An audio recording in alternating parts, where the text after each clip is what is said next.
So, Ron, if I there is didn't this even realize that this was a potential hazard, and it's right on the opposite side of the wall from our bedroom. Yeah, most people don't. It's on the outside what, wall. Ron, can people do if there's this theoretical risk of an increased electric field to minimize it? Well, there's so many simple things you can do. You know, a good rule of thumb is really distance, 6 feet. Any electrical device like an alarm clock or a lamp, 6 feet or further away from the head of your bed, or unplug it. That's key too. And make sure electricity is turned off in your room at night if you can do that while you sleep. But the other thing we tested that I was really, really curious to get the results of were the tests for mold, Ron. Yeah, you know, we took a sample by the troubled area behind the washer and dryer where the water leak actually was.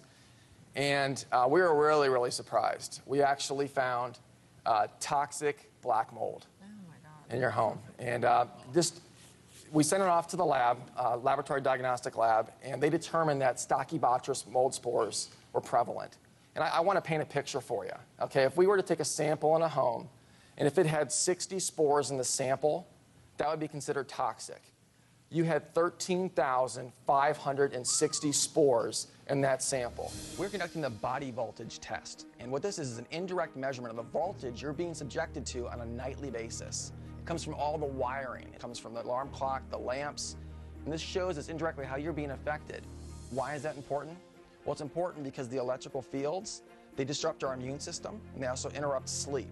So if you have irregular sleep patterns, it may be because of electrical fields. The reading that we're getting now from you holding the hand probe is very high. It's almost 2,000 millivolts. You want it typically below 100. Oh my God.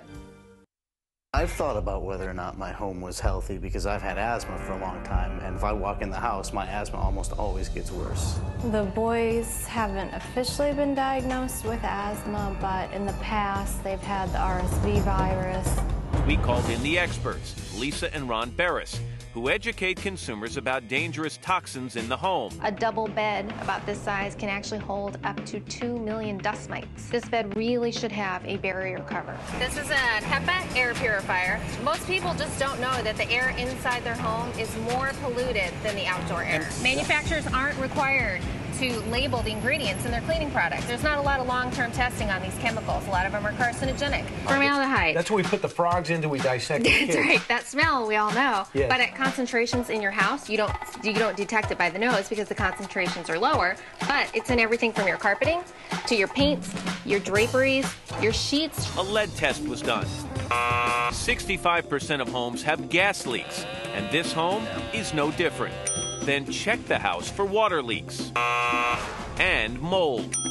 He then tested for something you've probably never heard of, the body voltage, or the amount of electricity on the children when they're sleeping. We're actually seeing 1 volt AC on the child's body.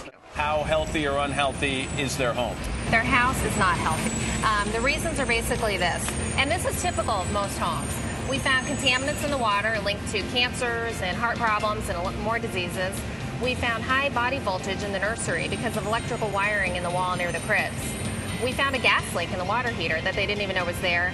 And most importantly, we found poor indoor air quality from mold that was found in the carpet, as well as a very serious dust mite problem that they didn't know they had.